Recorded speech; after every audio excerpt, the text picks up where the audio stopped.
lips on the drag queen go swish, swish, swish. You joined TikTok. Wow.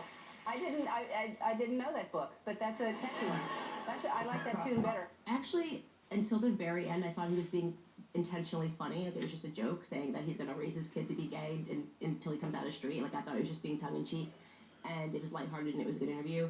Until he said that he was reading a drag queen book to his child. I have so many opinions about the whole drag queen thing. I think it is such an entryway for pedophilia, and that this has become a cultural phenomenon of letting perverts dress up around children and read story time to them and trying to normalize that, like it's a normal thing for a grown man to want to dress up as a woman and be around small children has always really disturbed me. Yeah, other than that, I thought he was just being funny, tongue-in-cheek, but the end there, I was like, okay, this is a weird book for you to have unless that was supposed to be a part of a skit.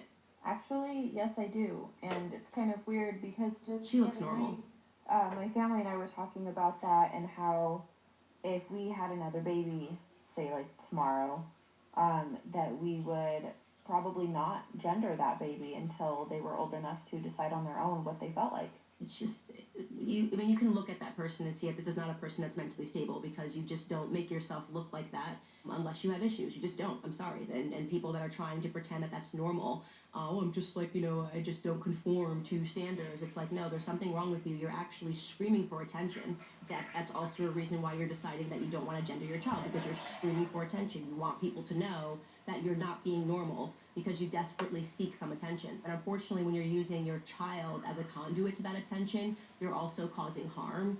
I mean, the idea that children have it within them, the ability to make decisions is just, it's so radical, it's so crazy. And the sad part is that when that child becomes an adult and realizes that they suffered from not having an adult that raised them, it will be too late. It will have mostly ruined parts of their lives, and so it's unfortunate to see that. I wish that we had a proper CPS system that would actually get involved when they knew that they had adults that were, raising their son as a daughter or their daughter as a son, because kids don't make that decision. Parents do. It's like, I always say that when you see the trans thing and someone says that they have a trans child or a non-gender conforming child, it's like meeting someone that tries to tell you that their dog is vegan. Like, who's making the decisions. Dogs eat meat, and children do not think about gender and sexuality.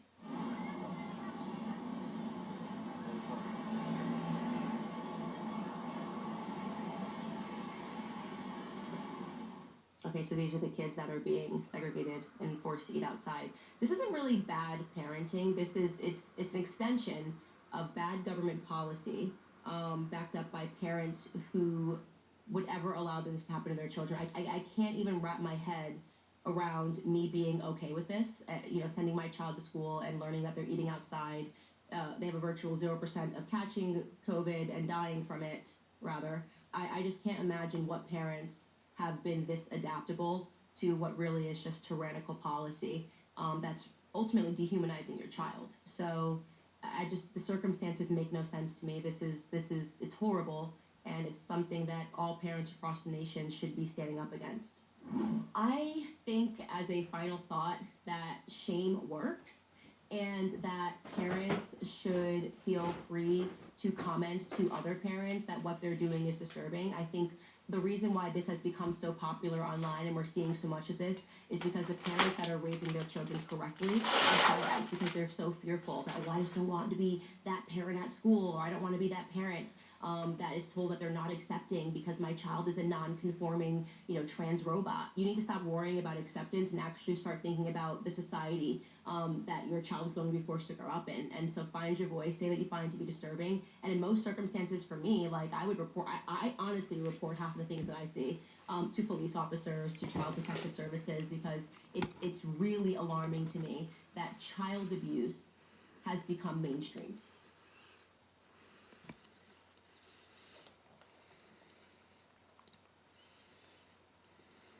Me, Candace Owens, we are taking a break from politics today because I want you guys to know my biggest pet peeves. By the way, this is in no particular order. I actually hate all of this stuff equally and passionately, so we can jump right into this. Okay. Of all the people the Republicans could have selected, they picked Candace Owens. I don't know Miss Owens. I'm not going to characterize her. I'm going to let her own He words said before he characterized me. play for you the first 30 seconds of a statement she made about Adolf Hitler. I agree. I actually don't have any problems at all with the word nationalism. I think that it gets, the definition gets poisoned. It's my granddad behind me. Nationalism is what I don't want. So when you think about, whenever we say nationalism, the first thing people think about, at least in America, is Hitler. You know, he was a National Socialist, but if Hitler just wanted to make Germany great and have things run well, okay, fine. Problem is that he had dreams outside of Germany. He wanted to globalize. He wanted everybody to be German, everybody to be speaking German. Miss Owens said, quote, if Hitler just wanted to make Germany great and have things run well, okay, fine. The problem is that he had dreams outside of Germany. So when people try to legitimize Adolf Hitler, does that feed into white nationalist ideology? I think it's pretty apparent that Mr. Liu believes that black people are stupid and will not pursue the full clip in its entirety. He purposely presented an extracted clip. The witness will suspend for a moment. It is not proper to refer disparagingly or to a member of the committee. The witness will not do that again. See, he wasn't expecting me to be able to respond if it wasn't for Guy Rucklichberger. Saying his last name wrong, I always butcher it, but I would have never been able to respond to him. And that's how they play in Congress. They game the system. You didn't listen to what I said. May I continue? Please. As I said, he is assuming that black people will not go pursue the full 2-hour clip. And such a coward, distracted, he cut off and you didn't hear the question that was asked of me. He's trying to present as if I was launching a defense of Hitler in Germany, when in fact, the question that was asked of me was pertaining to whether or not I believed that whether or not I believed in nationalism, and that nationalism was bad. And what I responded to was that I do not believe that we should be characterizing Hitler. Yeah, what a jerk. I mean, that was incredible, but I remember I was just boiling as I was like, I'm not gonna be able to respond to this, because he knew exactly what he was doing. He knew that he could use all of his time to whatever he wanted. He wasn't expecting me to be able to respond, and unfortunately for me, Guy walks in and he allows me to respond, and Ted Lieu wasn't expecting that. But I just remember I was so angry, my hands were shaking. I had my granddad behind me, my husband behind me, and I was texting my husband after he went. And I was just like, I'm not going to be able to respond. It took everything in me not to stand up and shout. But fortunately, I was rescued and I was able to respond. And we created this viral moment, which I was not expecting. That was my first time testifying in front of Congress. I didn't know what to expect, but I did not expect for the Democrats to be, I guess, just so Machiavellian and trying to strategize to paint someone as something that they're not, and then not even giving them the decency to respond to it. In the end, he got what he deserved, a viral moment, showing him to be the jerk that he is. I mean, it's a bizarre thing to be characterized as a Hitler supporter. I'm black. I mean, it doesn't even make sense. It's just so ridiculous. But, Ted Lieu is a slime ball, and so he was going to try to get away with what he got away with. And so it went viral everywhere. I mean, it was literally, by the time I left there, it was going so viral. I was shocked. I had never seen a C-SPAN clip go viral. It was genuinely everywhere. Hey guys, it's Candace Owens here, and I will be watching my most viral internet moment. I was trying not to be able to respond. It took everything in me not to stand up and shout, but fortunately, I was rescued and I was able to respond, and we created this viral moment, which I was not expecting. That was my first time testifying in front of Congress. I didn't know what to expect, but I did not expect for the Democrats to be, I guess, just so Machiavellian and trying to strategize to paint someone as something that they're not, and then not even giving them the decency to respond to it. In the end, he got what he deserved, a viral moment, showing him to be the jerk that he is. I mean, it's a bizarre thing to be characterized as a Hitler supporter. I'm black. I mean, it doesn't even make sense. It's just so ridiculous. But, Ted Lieu is a slime ball.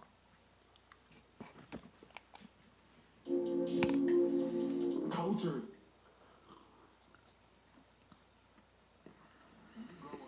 Your parents teach you, but the culture also knows you.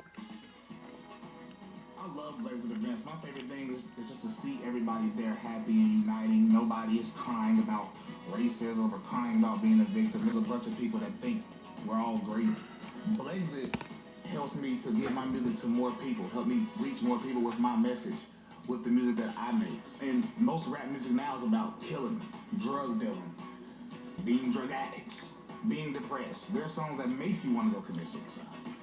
So my goal is to change that. Talk about family. Talk about conservatism. Talk about the country. I am a big dog.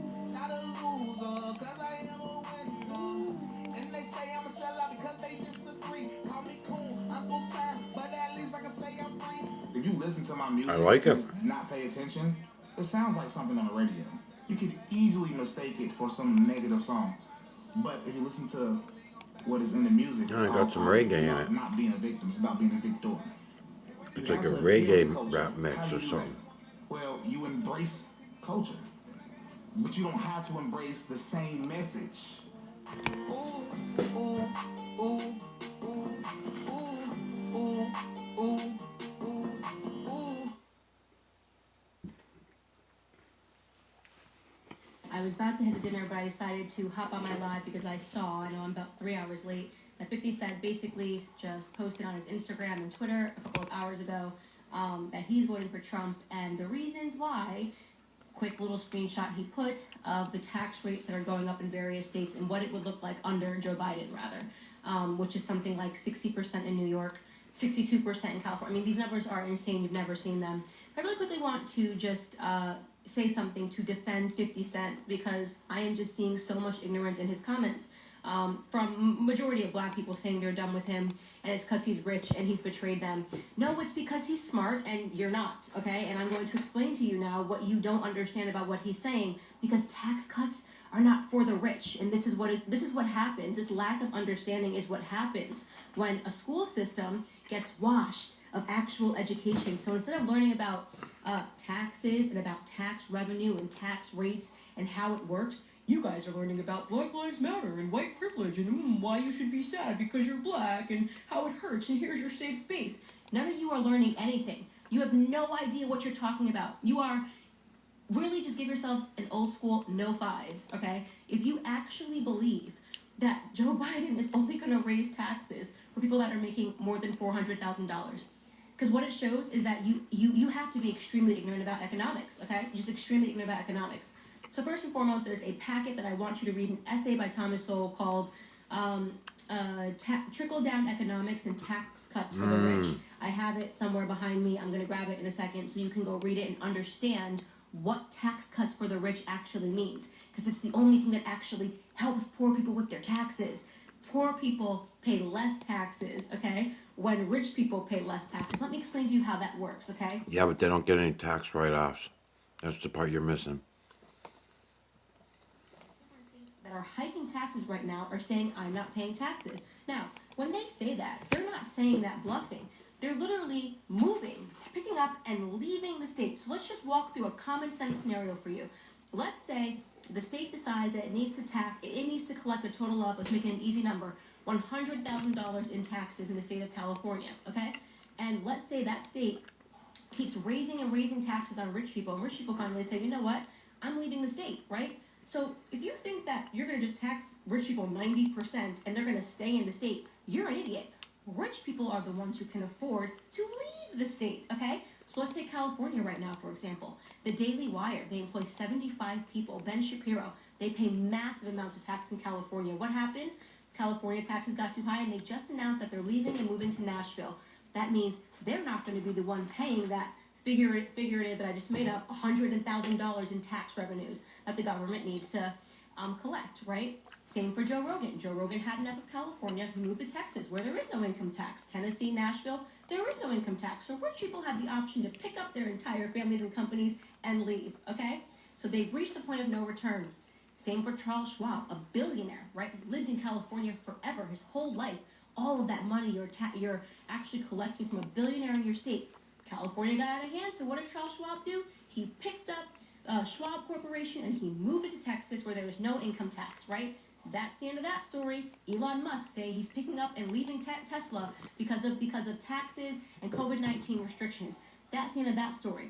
So what happens when a government, okay, because you guys need to understand this, when a government taxes rich people so much that they all leave? Do you think the government then turns to the poor people and says, well, it looks like all the poor people are gone, so we're just going to have no more taxes, I guess? No, you fools. That's not what happens. What happens is the government then turns to the poor people and raises their taxes. I'm not making up this scenario. It's happened in America multiple times. You can read about it actually happening in times like the Great Depression when they raised taxes to an unbelievable rate, right? Rich people will always hide their money. They can hide it legally, by the way. I'm not talking about fake ways to hide it. They can invest in municipalities. There are bonds that they can invest in, right? To build parks. They can hide their money for 5 years and get it for 5 years when the tax rate is more favorable. These are legal. These are sanctioned by the government. And of course they're going to do that. I would certainly, if I was living in a state that was taxing like crazy, looking at putting my money in some sort of a bond system, which would make sure that I didn't have to pay taxes on it for a while and could let it sit and mature, right? You guys don't understand that because you're so emotional that all you hear is tax cuts for the rich. Now, tax cuts for the rich. What happens under that scenario? Look it up. It's happened historically, okay? When the government lowers taxes for rich people and rich people go, oh wow, that's actually a very low, great tax rate. They're happy to pay the majority of the taxes. That's what happens. There's a reason. So you know what state is going to be thumbs up in a couple of years? It is thumbs up now. Texas, where all the rich people are moving. You're gonna see their economy boom, the neighborhoods boom, and they're gonna be happy to absorb and pay the majority of taxes. You know what happens in that scenario? When rich people are given a tax cut, so are poor people. It's not an either or. It's both, because rich people are happy, again, to pay all of the taxes, the majority I'm talking about. And it has happened historically. Read this pamphlet that I'm talking to you guys about, okay? It literally spells out to you what is going on, why it was good for poor people when Trump announced a tax cut, because then it de-incentivizes rich people to hide their money from the government if they're okay paying it. When I keep saying hide, again, I'm not talking about a criminal hiding. There are legal ways that you can hold your money so that you don't have to pay taxes. So let's take California right now. Don't matter. Poor people and even middle class people cannot write anything off on their taxes. They can't use their home, their rent, their car. They can't write anything off. Preschool for their kids while they're working, all that kind of shit. You never get away with writing anything off. When you're a millionaire, billionaire, you can write everything off. Everything, because everything's going to be under businesses. So, I'll talk about it later because I don't really feel like talking, but you're wrong, Candace. For example, the Daily Wire, they employ 75 people. Ben Shapiro, they pay massive amounts of tax in California. What happened? California taxes got too high, and they just announced that they're leaving and moving to Nashville. That means they're not going to be the one paying that figurative that I just made up, $100,000 in tax revenues that the government needs to collect, right? Same for Joe Rogan. Joe Rogan had enough of California. He moved to Texas, where there is no income tax. Tennessee, Nashville, there is no income tax. So rich people have the option to pick up their entire families and companies and leave, okay? So they've reached the point of no return. Same for Charles Schwab, a billionaire, right? Lived in California forever, his whole life. All of that money you're actually collecting from a billionaire in your state. California got out of hand, so what did Charles Schwab do? He picked up Schwab Corporation and he moved it to Texas where there is no income tax, right? Right, because when Trump comes back in, all the states are going to break up. When you're watching those people move to those states, that's why they're going to be in Trump states. That's why this is all happening. You guys need to understand this. When a government taxes rich people so much that they all leave, do you think the government then turns to the poor people and says, well, it looks like all the poor people are gone, so we're just going to have no more taxes, I guess? No, you fools. That's not what happens. What happens is the government then turns to the poor people and raises their taxes. I'm not making up this scenario. It's happened in America multiple times. You can read about it actually happening in times like the Great Depression when they raised taxes to an unbelievable rate, right? Rich people will always hide their money. They can hide it legally, by the way. I'm not talking about fake ways to hide it. They can invest in municipalities. There are bonds that they can invest in, right? To build parks. They can hide their money for 5 years and get it for 5 years when the tax rate is more favorable. These are legal. These are sanctioned by the government. And of course they're going to do that. I would certainly, if I was living in a state that was taxing like crazy, looking at putting my money in some sort of a bond system, which would make sure that I didn't have to pay taxes on it for a while and could let it sit and mature, right? You guys don't understand that because you're so emotional that all you hear is tax cuts for the rich. Now, tax cuts for the rich. What happens under that scenario? Look it up. It's happened historically, okay? When the government lowers taxes for the rich, people go, oh wow, that's actually a very low tax rate. They're happy to pay the majority of the taxes. That's what happens. There's a reason. So you know what state is going to be thumbs up in a couple of years? It is thumbs up now. Texas, where all the rich people are moving. You're gonna see their economy boom, the neighborhoods boom, and they're gonna be happy to absorb and pay the majority of taxes. You know what happens in that scenario? When rich people are given a tax cut, so are poor people. It's not an either or. It's both, because rich people are happy, again, to pay all of the taxes, the majority I'm talking about. And it has happened historically. Read this pamphlet that I'm talking to you guys about, okay? It literally spells out to you what is going on, why it was good for poor people when Trump announced a tax cut, because then it de-incentivizes. No, because when you're talking about the Depression, you're talking about the start of the Federal Reserve, right? That was the whole point of the Depression. It was self-inflicted, just like everything we do. You follow the programming. And so when you're comparing that to something, yeah, you got it wrong. As usual, you're always putting these on one hand you got these facts, but then you forget about all the other facts that surround that fact, and that's one of them. That time frame, that Depression, that was self-inflicted. It was not a coincidental thing. I mean, yeah, taxes went up and skyrocketed, and banks played empty because they wanted to start their pyramid scheme. They brought it over from England, and they wanted to continue the pyramid scheme. It worked good in England for a lot of years. It worked good in Rome. It worked good at other times in our history. So they wanted to use it again here as a financial thing. But yeah, I'll get into all this and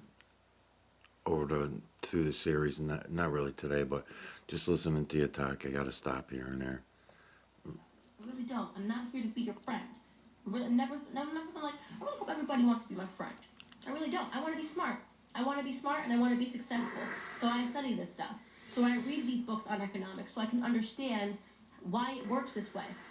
This is the reason they're dumbing down the school systems, because they love everybody to be emotional, especially minorities. Look, 50 Cent betrayed us. Look at him, he betrayed us because he's rich.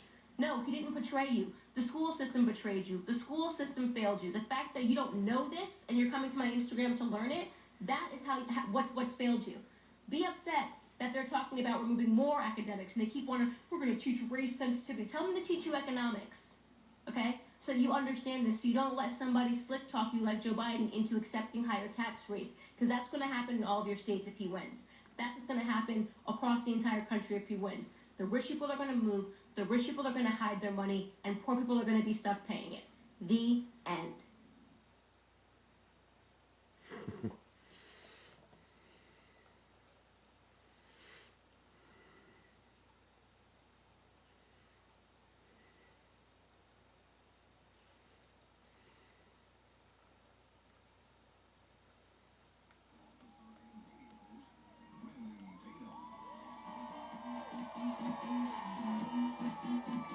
What's going on, Blackside? I'm so glad to be here. I'm so glad to see you guys here. I wanna do one thing. I think it's important. We need to pray. I want everybody to bow your heads and I want you to pray with me. Father in heaven, thank you for bringing us together, for giving us the strength, for giving us the power. We understand that all of these things can only happen through your name, through the sacrifice of your son. God, we praise you. We thank you. All of the struggles that we've been through, you brought us through every single time. And God, we thank you. Thank you for this nation. We pray for our president. We pray for all the leaders, for the strength, for the wisdom, for the courage. We do all of these things in the name of Jesus. Amen. So now that we got the power in this place, let's talk about America. Let's talk about police in America. The men and women who wear the uniform deserve a round of applause. The men and women who leave their homes, they go out into the world not knowing what's going to happen. When I was a police officer, I had no idea every day I went out, was I going to come home or when I was going to be in a body bag. But I did it anyway because I love people. I love our community. And if you want to be something in life, you got to serve. Don't look for what somebody can do for you, but what can you do for other people? And that's what blessing is all about. We are serving the community. It's not about me. It's about what we're doing for other people. Our goal is to wake up as many people as we can and give them an opportunity to see the truth. It's about seeing the truth. It's about waking up. It's about understanding our position in this country. This country belongs to us just as well as everybody else. When the founding fathers documented or put in the documents, they were intended for us as well. Don't let nobody trick you out your position. Don't let nobody tell you that you're oppressed in this country. You're not oppressed in America. Oppression is a mental thought. And we don't roll like that. We have power. We understand our position in Christ. We understand that whatever we want to occur, we put in the work, we work hard, we do it every time, we wake up every day with a mission, and we can accomplish. Now I want to say this. I'm sick and tired of the media lying about law enforcement, lying about these thugs going out here, put themselves in position to get assaulted or killed by police. Stop lying on the law enforcement officers. We need to take accountability for our own actions. Very, very simple. If you don't want to get shot by the police, don't put yourself in a position where they have to use force against you. It's not that hard, but when the cop tells you put your hands up, put your hands behind your back, all you got to do is just do it. And you will come home safely. How do I know? Because I was a police officer. Police officers do not want to kill nobody. They don't really want no drama. All we want to do is go out, serve and protect the community, and go back home to our families. That's all we want to do. And I know that people in here understand that, but we got to spread that message to everybody else in the world. We have to. We're under attack. A psychological attack to put us in bondage, to separate us. I see a lot of different people out here. What we need to do in America today, on November the 3rd, we need to run up the doggone score. If they want to cheat, if they want to manipulate the media, if they want to lie about the president, we're going to run up the doggone score. If they want to lie about police, if they want to defund the police and all this crazy mess, if they want to raise money and do nothing for the black community, we're going to run up the doggone score. This ain't going to be a pretty victory. We're going to run it up. No prisoners. No mercy. We're running it up. And I want everybody out here to understand that. We ain't playing no games now. Time is up. We're waking up. We're stepping out. It's time to be brave. It's time to be courageous. We're going to make history. I want you to feel that in your heart. We're going to make history. Make some noise for history.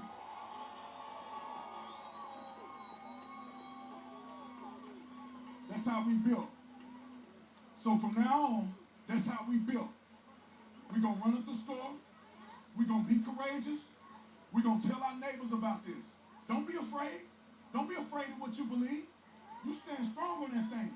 And you know what? How many of these fools out here trying to protest us right now? None. You know why? Because there's a whole bunch of patriots out here ready to go. They can try one of us. If you leave your buddy out there, they can try one of us. They'll try you. They'll try you a little bit. Ain't nobody gonna try me, but they'll try you a little bit. But when they see 2,000 people,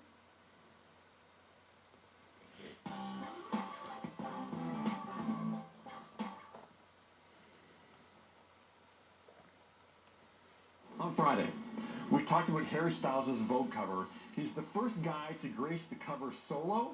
So Harry gets playful with clothing inside the pages, including this gown. He says that clothes are meant to have fun with and experience with. And once you remove the male-female barriers to clothes, it opens up more arenas to play. But one person who is not a fan of Harry's experimenting is author and commentator Candace Owens. So she responded to Harry's Vogue article on Twitter saying, "There's no society that can survive without strong men. The East know this. In the West, the steady feminization of our men at the same time that Marxism is being taught to our children is not a coincidence. It is an outright attack to bring back manly men." And then she went on her Instagram story to explain, and used the word explain very loosely. Do you think anywhere in Russia or China or anywhere in the East, men are wearing dresses and heels? Scotland. Just a serious question. If you don't understand Scotland. that all of this is United a part of a States. bigger plan to take down the West, I can't help you. Virtually everything that comes out of Hollywood is about That's why destroying judges wear values dresses. and Been doing weakening it for a our long society. time. So whether that's baby mama culture, women taking their clothes off, feminism, right? I don't need a man, all of the stuff that you're seeing, and now men in dresses in Vogue. If you don't realize by now that Hollywood is satanic and you should not be idolizing those people, I can't help you. Okay, just as I'm watching that again, I'm trying to take quick notes to respond to all these things. She fits so much in there and has no reason for it whatsoever. I don't even know where to really start. But yeah, so the bring back manly men. So that's the idea of whatever. She wants men to go back to how they were in, I don't know, the 1900s. So it's like the idea of like women get back in the kitchen, like Candace Owens. Is that like you should be speaking your mind, in Candace Owens? If you want men to go back to that stereotypical role, then as a woman you should be in the kitchen making meals. I think that's where the mentality goes. So I don't think that's the way to go. Russia and China are, what was it? They're trying to take down society. She kind of lost me at one point. So this is all Russia and China's plan to put Harry Styles in a gown because that will feminize men. You lost me there. Yeah, it's a bigger plan to take down the West. Hollywood is destroying society. It's all satanic. Okay. So yeah, I know Candace Owens has guests, Hollywood guests on her podcast and stuff like that. That's the thing. Once you get into this stuff, once you start to apply reason and logic and just common sense to these arguments, they make no sense whatsoever. Candace is right. That, there's definitely people in Hollywood that More so than she knows. The norm. And like I said on Friday, the quote I go back to every single time is RuPaul saying, "We're all born naked. The rest is drag. It's all material that we put on the body. Even if you're not comfortable with hairstyles and wearing a dress, it's just material he's putting on his body." And it's interesting to have that conversation of why are you uncomfortable with a man wearing material in that kind of form. But yeah, but to make these jumps about Russia and China, let's see what people are Well, the thing is in Scotland they wear kilts, right? With no underwear supposedly. And so there's perversion there. There's a lot of other things that Candace, you could be talking about. In the United States, I mentioned before, all the founding fathers used to wear wigs, long-haired wigs, not toupees, but matching wigs, so they'd all match.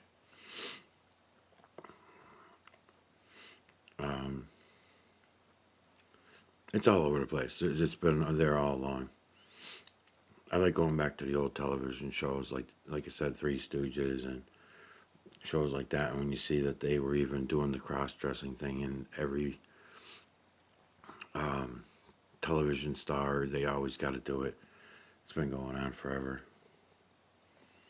Let's see what's this all about. There are way more intellectual black Democrats you could have sat down with, yet you chose an illiterate rapper, because that's what she is. She's illiterate. Yeah, that's Candace Owens throwing some major shade at Cardi B following the rapper's chat with presidential candidate Joe Biden. And Cardi, she's not having it. Oh, snappity snap snap. It all started on Sunday when Candace tweeted this clip of herself on the Ben Shapiro show, accusing both the former vice president and Bernie Sanders of pandering to black people by conducting interviews with Cardi. It is demeaning. It is pandering. It is ridiculous, okay? And she asked pointedly ridiculous questions. I want lower taxes, but I want universal health care for all. She had no idea what she was doing, and yet both Bernie Sanders and Joe Biden made the time to sit with her because they believe black people are stupid. And black people that thought, yay, that's a win. No, it's not a win.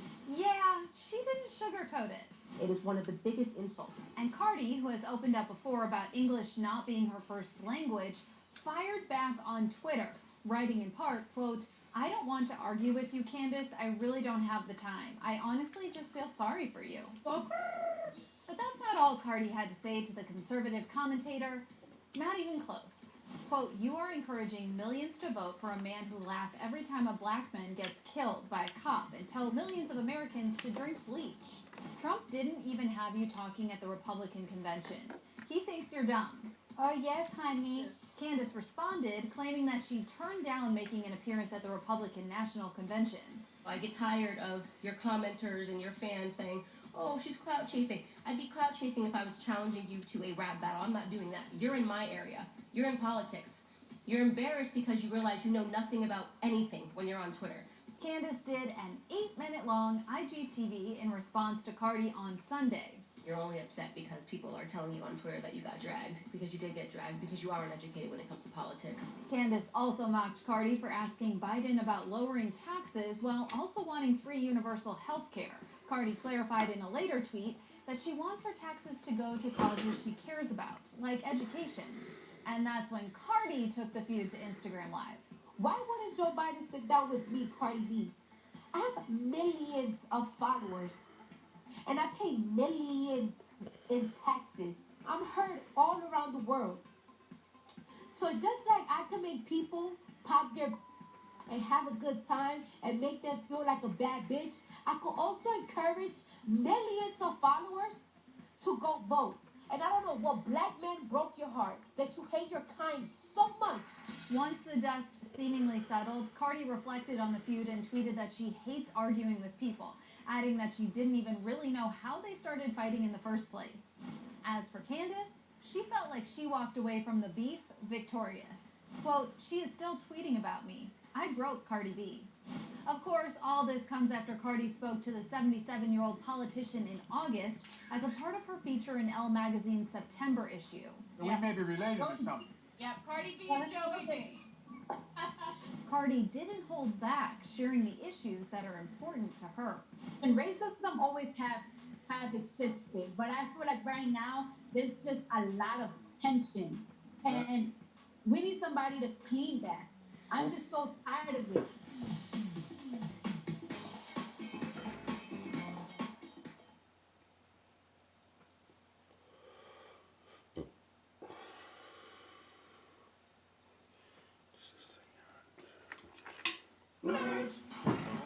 We gotta.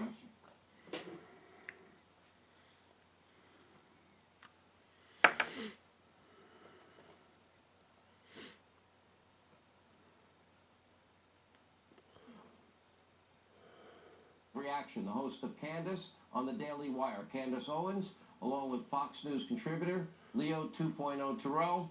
Welcome back, both of you. Candace, this was something I pointed out for years on this program. Every 2 years, every 4 years, any conservative, any Republican, you're racist, sexist, misogynist, homophobic, xenophobic, Islamophobic, now you can add transphobic. You want dirty air and water, and some Republican is going to take your grandma and grandpa in a wheelchair and throw them over a cliff in an advertisement. It's predictable. But now it's every issue. Your reaction? It is every issue, and it's obviously just name calling, and it seems to me to be completely foolish, and people are not awake to what the Democrat strategy is here. You know, they use people that are false prophets like LeBron James to propagate a lot of these lies, particularly the Black Lives Matter lie. That seems to be almost the biggest one. The race lie has been permeating throughout every element of culture. You have LeBron James, who lives amongst white people in a $100 million Bel Air mansion, who is protected by white people, protected by presumably undercover officers, and things of that nature everywhere he goes, and you know, to his games back and forth. There are police officers that are constantly surrounding him, and yet he puts out this lie. And the president is correct to call him, President Trump is correct to say that LeBron James himself is racist. Not only that, but he doesn't care about black people. If LeBron James cared about black people, he'd point to the truth. The truth is that if you care about black people, you have to talk about black on black crime. Upwards of 95% of black homicide victims are killed by other black people. What he actually cares about is just making sure that he himself is situated as a king, while the peasants beneath him, he calls himself the king, the peasants beneath him and that follow him all invest in this lie, destroy their own communities, and yes, kill each other, as would have been the circumstance if that police officer had not have intervened. Every single weekend, and this goes back to the Biden-Obama years, Leo. I can come on this program every Monday and tell you how many people were shot in the city of Chicago. I can tell you how many people were shot and killed in the city of Chicago and a lot of other big cities. Every single weekend. Murder rates are skyrocketing all over the country.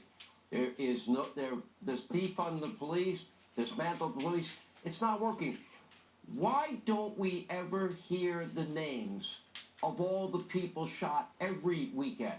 Why is it only a case that can be used politically? Why isn't we only hear about those lives? It's very simple. It's all about power. And what you're describing is what has been going on in Democratic cities for years. Listen, they talk about racism. I'm a civil rights attorney. I know what systemic racism is. It does not exist in Chicago, in LA, in Baltimore. When the people running the show are black people, brown people, chief of police, they only play the white officer card against a black victim. Candace pointed out all the numbers. But they play the race game, and guess what? The Democrats drink that Kool-Aid. There is a disconnect, Sean, between the Democratic hierarchy that live like kings and they brainwash the Democratic voters who live like peasants. I want to make one other point. That white sign that you made reference to, that sign is very, very insulting. And basically, the extreme left has declared war on white Americans and white police officers. And the Democratic leadership will not say a word because they are in bed with the extreme left. That's what's going on in America. It happens not every 2 years or 4 years. It's going on 24/7, Sean Hannity. All right, Leo 2.0 Terrell, Candace Owens. By the way, again, congrats on the baby. We're very happy for you. Hey, Sean Hannity here. Hey, click here to subscribe.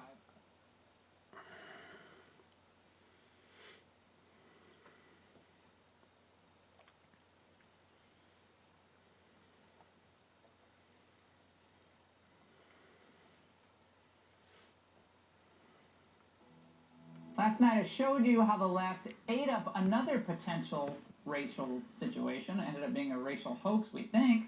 This one from Georgia state lawmaker Erica Thomas.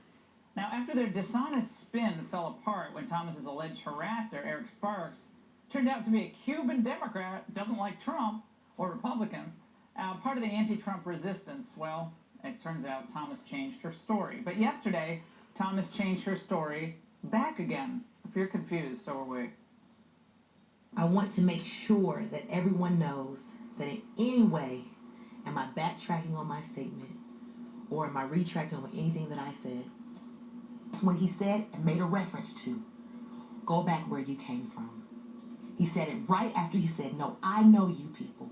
You're ignorant. After that, he kept berating me and harassing me, and that's when I said, and you can see from when the cameras will be put out from Publix, I pointed to the door, and after he said go back, I said, you go back. None of this should come as any surprise given Thomas's history. She once, unironically, called herself Jussie Smollett's #biggest fan. Just over a year ago, Thomas portrayed another slight, this time reportedly at the hands of hotel employees. At the pool at the Westin, and after the waitress asked the Caucasian people on both sides of me for their order and skipped over me, minutes later the pool boy asked me for my room key. This cannot be real right now. I am a guest too, right? #racist. Was this true? Impossible to prove, but that's kind of the point. You see, Thomas is a member of what we call Generation G, or the grievance generation. They are the product of decades of leftist control of our schools, our entertainment industry, and they're breeding a culture of resentment and envy. Basically, a society of victims, and the victims, no matter what, are always right. Here now to discuss, Candace Owens, founder of the Blexit Movement, and former DNC comms director, Luis Miranda. Great to have you both here tonight. Candace, Thomas isn't completely to blame here. There's a Democrat and media complex that all too often rewards this. It is a kind of a grievance culture. I mean, Generation G, we hear about Generation Y and X, but gosh, there's a lot of grievance out there that's kind of unprovable, the underlying allegations.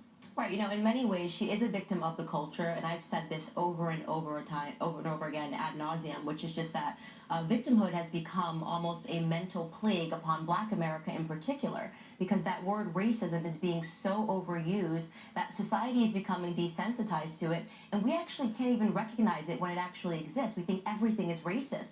Things that used to be normal conflicts between human beings, getting cut off while you're driving, having a bad correspondence in a grocery store, you should just brush it off off, shrug it off, and move on with your day. Now people are crying and making videos and pleading on Facebook to say, look what I experienced today. I mean, it's sad for her, but I think it also says, as you mentioned earlier, it's something bigger that's happening.